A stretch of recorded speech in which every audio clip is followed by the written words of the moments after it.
Hello guys, in this video I am going to show you how to turn on the reviews function in the Viator application. But first I just want to mention, don't forget to subscribe to my channel, because at 10,000 subscribers I am going to show you my whole YouTube revenue statistics and growth strategy, as well as how to make money online. Let's jump into it. First of all, open the application on your phone. And then click on the profile button at the bottom of the page on the right.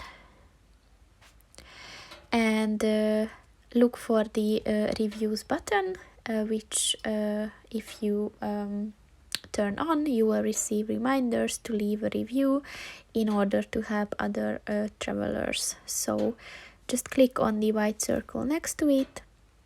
And once it turned green, the function is enabled. So that's pretty much it for this video, guys. See you in the next one. Goodbye.